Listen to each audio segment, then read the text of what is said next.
Trees and forestry play a critical role in mitigating climate change, and the government is committed to accelerating the achievements of the 30% tree cover by the year 2032. To reach this goal, the government has developed a national landscape and ecosystem restoration strategy to restore 10.6 million hectares of degraded landscapes and ecosystem by the year 2032 by growing 15 billion trees for improved ecological functionality, resilience to climate change, and better livelihoods. The National Tree Growing Day that was gazetted on 10th May 2024, in solidarity with all persons adversely affected by the cyclic floods and in recognition of the current effects of climate change, contributed to this mission and witnessed the planting of more than 14 million trees across the country. So the figure for 10th of May is 14 million. Each adult was required to grow 50 trees and every child 10 trees, translating to over 1 billion trees. But then we were able to plant about 14 million. And this is according to the Jazamiti app. Of course, there are others that may not have been reported. I don't think the ones that I planted myself have been reported, and the ones that I planted since I came to Nakuru have been. But the figure is 14. And I'm sure even the CC, County Commissioner Loyford, you may have a bigger figure. But the official figure for your reporting is actually 14 million, as per the State Department for Forestry, PS Mugambi and CS Soipan. The highest numbers of trees were planted in Machakos County at 6,075,129 trees, and Nairobi County's 5,131,992 trees. Let me repeat that. The highest number of trees that were planted were in Machakos County at 6,075,129 trees, and Nairobi County 5,131,992 trees. The exercise, which brought together Kenyans of all walks of life, including representatives from the government and the private sector, was a testament to our collective commitment to restoring our tree cover across the country in order to have more forests. There is still need for more trees, and the government is urging all Kenyans to plant additional trees within their homes, neighborhoods, and institutions. On the 24th of May 2024, Mr. Felix Koske, Chief of Staff and Head of the Public Service, will officiate a tree planting exercise in Nairobi County again. And please, if you have not planted your 50, you still have room. If children have not planted the 10, we still have room. And let us not look at this as a government-only initiative. It is for all of us, because the government of Kenya Kwanza may be here and tomorrow, but then the country is for us all over the time. Now let me turn to the Nakuru County updates. Nakuru remains one of the most cosmopolitan counties in Kenya and is home to a large population of Kenyans of varied descents under the leadership of His Excellency Governor Susan Kihika, who I have spoken to. She's in America. With the President, she would have wished to be here, but we already met even with the Deputy Governor Kones and also a part of his cabinet, and some of them are also here with us, led by the Chief Officer Newton Mwaura. The county continues to witness immense growth in its agriculture, tourism, and manufacturing sectors. These developments are aligned with the Kenya Kwanza socio-economic plan to enhance economic growth and uplift the livelihoods of all Kenyans. The national government is undertaking various projects and programs in Nakuru County, 90 of them in totality, and this is being done in collaboration with the local community, and these are the following achievements so far. Revival of the Itare Dam project. The government has embarked on a 100 dams projects to construct 100 dams across the country in a bid to enhance water security and improve on water storage and management.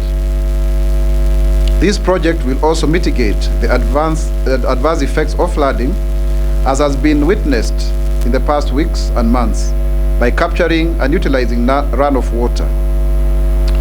To this end, ladies and gentlemen, fellow Kenyans, high-level efforts are underway to fast-track the revival and completion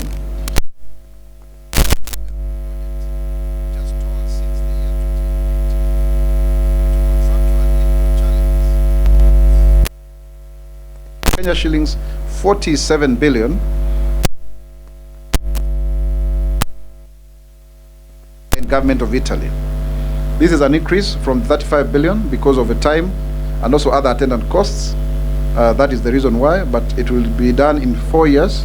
By the year 2028, God willing, that's when it will be complete. The first year, we will have about 1,000 jobs, but they will go up to 10,000. Upon completion, the Itare Dam will hold 27 million cubic meters of water and will produce 100,000 cubic meters of water daily, against a then target of Nakuru County of 120,000 cubic meters of water, as per the projections from the county government. This will ultimately improve public sanitation and resolve the historical water shortage that have plagued the communities in Kuresoi North, Kuresoi South, Molo, Njoro sub-counties, as well as Nakuru City and its environs. Nakuru City is going to grow in a very big way, and in the next 5 years, we'll have many people, more than 5 million people living here. Additionally, the project, which is set to begin within the next 3 months, will create more than 10,000 jobs for the local population, as over 70% of the skilled labor that is required for the dam construction will be sourced from the local communities, and 30% technical from the communities, and the rest from the rest of Kenya. This will reduce the unemployment rate in the area and enhance the country's economic growth. Let me now turn to the Jitume program. The government is committed to equipping the youth with necessary skills to access digital jobs and to become such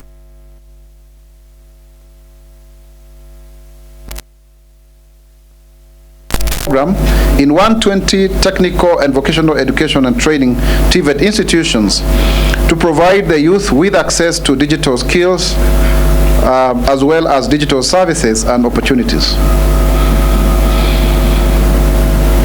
The program, which also addresses the challenges of access to digital devices and internet connectivity, has been deployed in 4 constituencies in Nakuru County, including Nakuru Town West, Gilgil, Nakuru Town East, and Kuresoi South. Already, over 500 students of the Rift Valley Institute of Science and Technology, RVIST, have benefited from the Jitume program, with 300 of them now able to sustain themselves financially and even create more jobs in their areas of specialization. Moving forward, the government will ensure that the program is enhanced to include more online platforms that will accommodate the increased number of youth who are applying for the training. We encourage the youth to embrace the program, and in a true spirit of Jitume, for those who don't understand Kiswahili, Jitume is it send yourself or what?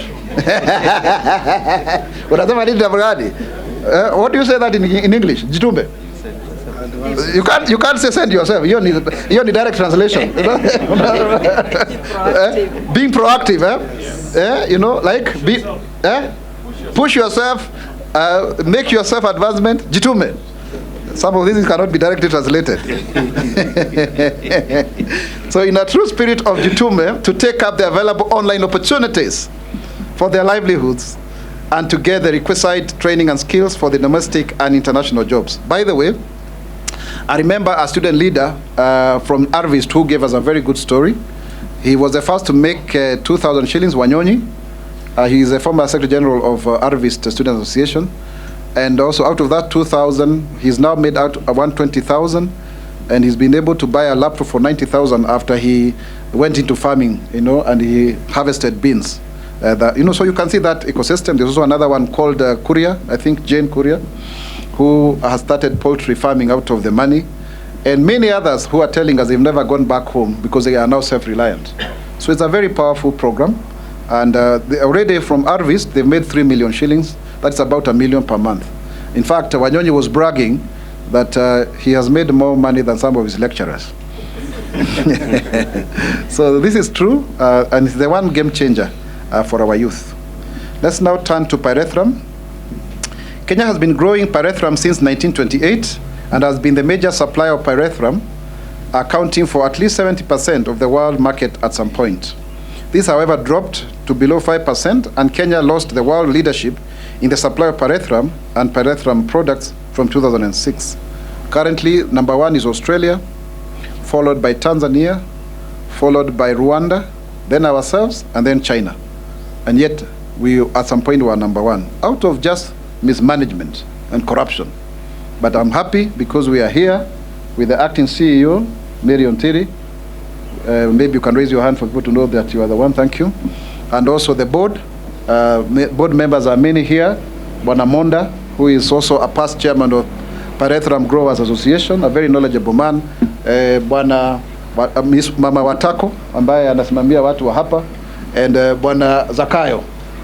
Zakayo, lakini sio Zakayo mtosha ushuru. Wewe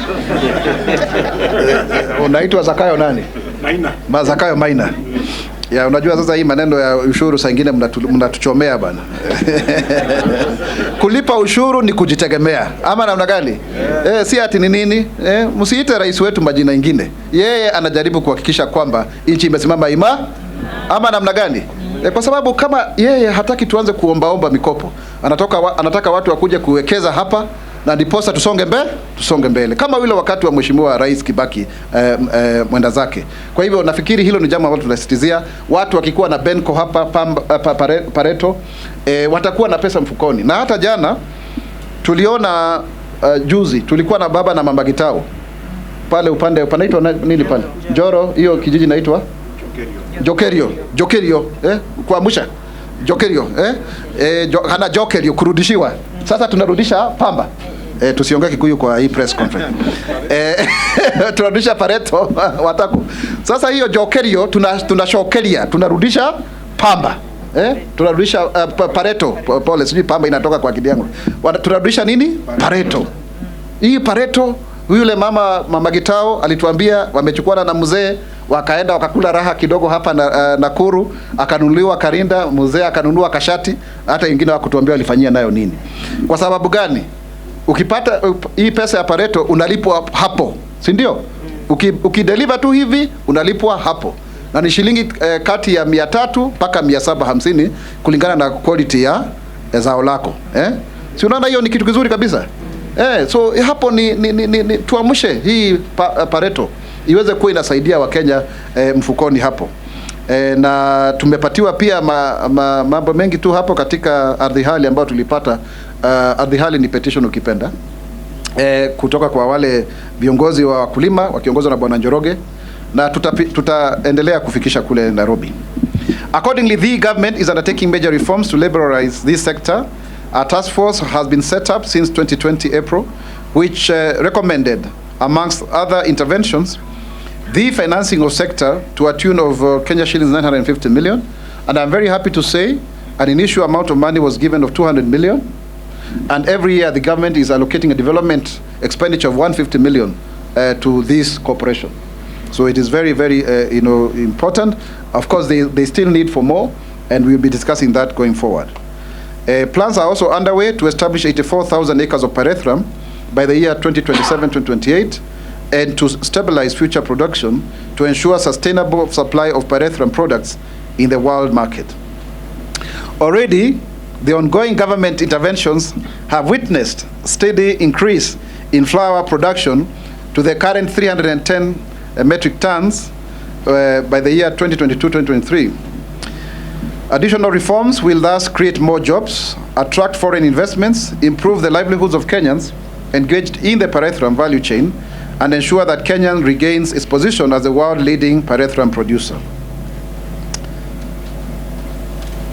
There are a total of 9 national projects being undertaken in Nakuru County. This is now specific to Nakuru County, that are designed to contribute to food and nutrition security, job creation, and livelihood improvements within the country. They include: 1, empowering the novel agribusiness employment for youth, enable youth program, which is ongoing from 2018-2025 at a total of Kenya shillings 39 million. The project is contributing to income generation and improved livelihoods for youth both in urban and rural areas. The Kenya Cereals Enhancement Program, Climate Resilience Agricultural Livelihood Window, KCEP CRAL, which aims to reduce rural poverty and food insecurity amongst smallholders in Kenya's arid and semi-arid lands. The total cost of the project in Nakuru County is at 143 million and involves 3,716 farmers in Molo and 3,590 farmers in Joro sub-counties. We also have the Naivasha Special Economic Zone, that is public SEZ, The Naivasha Special Economic Zone, SEZ, is a transformative public infrastructure project designed to spur economic development in Nakuru County. This initiative, spearheaded by the Kenyan government through the SEZ Authority, CESA, aims to create a business-friendly environment that attracts domestic and international investment. Currently, the SEZ Authority has licensed 7 SEZ enterprises with a projected investment value, listen to this, of 24 billion. Again, these are investors that the president is going to look out for. Some of them are actually American, and is estimated to create 2,700 jobs here in Nakuru County. These are 7 of them, but 9 companies have also applied to invest in the zone with a projected investment value of 47 billion.